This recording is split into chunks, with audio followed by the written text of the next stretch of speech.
আজকের আলোচনা multi asset fund নিয়ে। আমাদের হাতে একজন ফিনান্সিয়াল অ্যাডভাইজারের কিছু বিশ্লেষণধর্মী লেখা এসেছে, হ্যাঁ, যা এই ফান্ডের খুঁটিনাটি বিষয়গুলো বেশ ভালোভাবে তুলে ধরেছে। এর মাধ্যমে আমরা বোঝার চেষ্টা করব মাল্টি অ্যাসেট ফান্ড জিনিসটা ঠিক কি, কেন এটা গুরুত্বপূর্ণ হয়ে উঠছে, আচ্ছা, আর কিভাবে এটা একটা সুষম বা ব্যালেন্সড বিনিয়োগের রাস্তা খুলে দিতে পারে। ঠিক। চলুন তাহলে শুরু করা যাক। প্রথমেই জানতে চাই, এই মাল্টি অ্যাসেট ফান্ড আসলে কি ধরনের ফান্ড? এটা খুব সহজ করে বললে, এটা এমন একটা মিউচুয়াল ফান্ড যা বিনিয়োগকারীদের টাকা শুধু একটা জায়গায় রাখে না, আচ্ছা, একই সাথে একাধিক ধরনের সম্পত্তিতে অ্যাসেট ক্লাসে বিনিয়োগ করে। যেমন ধরুন শেয়ার বাজার ইকুইটি, হ্যাঁ, ঋণপত্র বা সরকারি সিকিউরিটিজ যাকে আমরা ডেট বলি, ডেট, আর ধরুন সোনা বা অন্য কোনো কমোডিটি। ও আচ্ছা, অনেকটা মিক্সড ঝুড়ির মতো। একদম, অনেকটা একটা ফলের ঝুড়িতে আম, অ্যাপেল, কলা সব মিলিয়ে রাখার মতো, যাতে একটা ফল খারাপ হলেও ঝুড়িটা পুরো খালি না হয়ে যায়। এর আসল উদ্দেশ্যই হলো ঝুঁকি কমানো, ডাইভার্সিফিকেশন। বুঝলাম। যখন একটা অ্যাসেট ক্লাস, ধরুন শেয়ার বাজার, ভালো করছে না, তখন ডেট বা সোনার মতো অন্য অ্যাসেটগুলো সেই ক্ষতিটা সামলে নিতে সাহায্য করে। আচ্ছা আচ্ছা। কিছু ফান্ড তো আজকাল এর বাইরে গিয়ে এই real estate investment trust REITs, ও রিয়েল এস্টেটেও? হ্যাঁ, পরোক্ষভাবে, বা ধরুন আন্তর্জাতিক শেয়ার বাজারেও বিনিয়োগ করছে, বৈচিত্র্য আরও বাড়ানোর জন্য। তার প্রধান আকর্ষণ হলো এই বৈচিত্র্য, ডাইভার্সিফিকেশন। অবশ্যই। কিন্তু শুধু কি এই একটাই কারণ? বিনিয়োগকারীরা আর কি দেখে এই ফান্ডের দিকে ঝুঁকতে পারেন? বৈচিত্র্য তো একটা বিরাট কারণ বটেই। বাজারের সব অংশ তো আর একসাথে ওঠে বা পড়ে না, তাই না? তা ঠিক। তো বিনিয়োগ বিভিন্ন জায়গায় ছড়িয়ে থাকলে ঝুঁকিটা ভাগ হয়ে যায়। হ্যাঁ, ঝুঁকিটা তো ভাগ হয়ে যায়। ভাবুন, যদি শুধু শেয়ারেই সব টাকা রাখা থাকে আর বাজার হঠাৎ করে পড়ে গেল, তাহলে তো বড় লোকসান। একদম, লোকসানের পরিমাণ অনেক বেশি হতে পারে। মাল্টি অ্যাসেট ফান্ডে ডেট বা সোনার মতো তুলনামূলকভাবে স্থির অ্যাসেট থাকায় পতনের সময় এই ফান্ডগুলো সাধারণত কম ধাক্কা খায়, কারণ ওগুলো তখন ধরে রাখে কিছুটা। ঠিক তাই। খারাপ সময়ে অনেকে শেয়ারের ঝুঁকি ছেড়ে ডেট বা সোনায় সরে আসে, যা সেগুলো দাম ধরে রাখতে বা বাড়াতে সাহায্য করে। আচ্ছা। আর একটা গুরুত্বপূর্ণ ব্যাপার হলো ফ্লেক্সিবিলিটি, ফান্ড ম্যানেজাররা বাজারের অবস্থা বুঝে বিভিন্ন অ্যাসেট ক্লাসে বিনিয়োগের অনুপাত বদলাতে পারেন। ও, মার্কেট বুঝে স্ট্র্যাটেজি বদলানো যায়। হ্যাঁ, যেমন যখন মনে হচ্ছে শেয়ার বাজার খুব বাড়বে, তখন হয়তো ইকুইটিতে বিনিয়োগ বাড়ালেন, আর উল্টোটা হলে ডেট বা সোনায় হয়তো বাড়ালেন। বাহ, এটা তো বেশ কাজের। আর অবশ্যই SIPর মাধ্যমে, সিস্টেম্যাটিক ইনভেস্টমেন্ট প্ল্যান। হ্যাঁ, অল্প অল্প করে নিয়মিত বিনিয়োগের সুবিধা তো আছেই। কিন্তু এই যে বললেন বিভিন্ন অ্যাসেট ক্লাসে ছড়ানো থাকে, এর কি কোনো নির্দিষ্ট নিয়ম বা বাধ্যবাধকতা আছে? সেবির কি কোনো গাইডলাইন আছে? হ্যাঁ, আছে তো। সেবির নিয়ম অনুযায়ী একটা ফান্ডকে মাল্টি অ্যাসেট ফান্ড হিসেবে পরিচিত হতে হলে আচ্ছা, তাকে অন্তত 3টে ভিন্ন অ্যাসেট ক্লাসে বিনিয়োগ করতেই হবে। 3টে মিনিমাম? হ্যাঁ, মিনিমাম 3টে।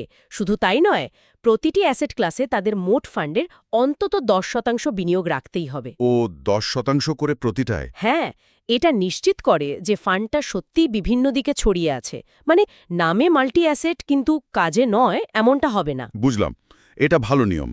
আর এই ফান্ডগুলো সাধারণত ওপেন এন্ডেড স্কিম হয়, যখন খুশি কেনাবেচা করা যায়। একদম, বাজার খোলা থাকলে বিনিয়োগকারীরা যে কোনো কাজের দিন এর ইউনিট কিনতে বা বেচতে পারেন।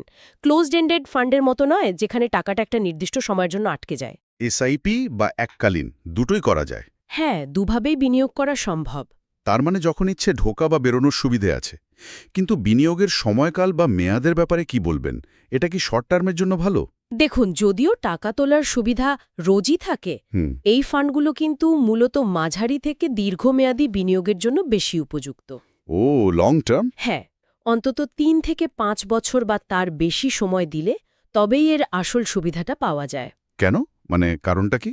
কারণ বিভিন্ন অ্যাসেট ক্লাস, ইকুইটি, ডেট, সোনা, এগুলোর যে বাজারের ওঠানামা, সেগুলো একে অপরের সাথে ভারসাম্য তৈরি করতে এবং একটা স্থিতিশীল রিটার্ন দিতে কিছুটা সময় নেয়। আচ্ছা, ব্যালেন্স হতে টাইম লাগে। ঠিক।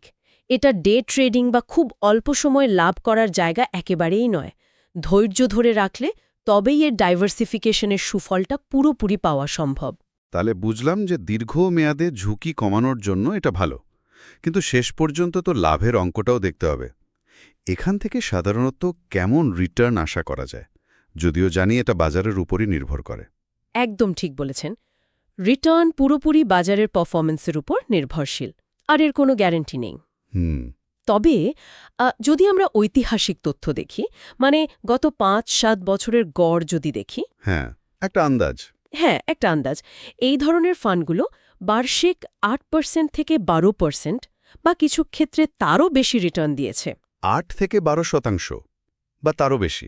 হ্যাঁ, তবে এখানে মজার ব্যাপারটা হলো, যখন শেয়ার বাজার খুব ভালো থাকে তখন হয়তো একটা খাঁটি ইকুইটি ফান্ডের থেকে এর রিটার্ন কিছুটা কম হতে পারে। কারণ ডেট বা সোনা অতটা বাড়ে না তখন। ঠিক, কারণ ডেট বা সোনা তখন হয়তো অতটা লাভ দেয় না। কিন্তু উল্টো দিকে বাজার যখন পড়ে তখন এই ডেট বা সোনাই কিন্তু সুরক্ষা দেয় আর পতনটাকে অনেকখানি আটকে দেয়। ও, মানে ডাউনসাইড প্রোটেকশনটা ভালো। এক্স্যাক্টলি। সুতরাং এটা একটা ঝুঁকি আর লাভের মধ্যে একটা ভারসাম্য খোঁজার চেষ্টা করে। আর ভারতের বাজারে এর ভবিষ্যৎ কেমন দেখছেন? আমাদের দেশের মতো একটা অর্থনীতিতে যেখানে বেশ অস্থিরতা থাকে, মানে ভলাটিলিটি, সেখানে এর প্রাসঙ্গিকতা কতটা? দেখুন, ভারতের মতো একটা বাজার যেখানে মাঝে মাঝে বেশ বড় উত্থান বা পতন দেখা যায়, যা বেশ ভোলাটাইল, হ্যাঁ, খুবই। সেখানে মাল্টি অ্যাসেট ফান্ডের প্রাসঙ্গিকতা বরং বাড়ছে বলেই আমার মনে হয়। বাড়ছে? কেন? কারণ ঠিক এই ধরনের বাজারেই তো ডাইভার্সিফিকেশনের গুরুত্ব সবচেয়ে বেশি। তা ঠিক। দেখুন না, দীর্ঘমেয়াদে সোনার দাম বাড়ছে, শেয়ার বাজার ওঠানামা সত্ত্বেও লম্বা দৌড়ে ভালো ফল দেবার সম্ভাবনা রাখে, আর ডেট ফান্ডগুলো একটা তুলনামূলক স্থিতিশীল রিটার্ন দেয়। মাল্টি অ্যাসেট ফান্ড এই সবগুলো সুবিধা একসাথে পাওয়ার একটা সুযোগ করে দেয়। আচ্ছা। তাছাড়া সেবির নতুন নিয়মাবলী, সেগুলো এই ফান্ডগুলোকে আরও স্বচ্ছ এবং বিনিয়োগকারীদের জন্য সুরক্ষিত করেছে। মানে রেগুলেশন ভালো হয়েছে। হ্যাঁ, তাই যারা অতিরিক্ত ঝুঁকি নিতে চান না, আবার ধরুন ব্যাংকের সুদের চেয়ে ভালো রিটার্ন চান, হ্যাঁ, এবং একটা ভারসাম্যপূর্ণ বিনিয়োগ খুঁজছেন, তাদের জন্য এটা অবশ্যই একটা আকর্ষণীয় বিকল্প হতে পারে।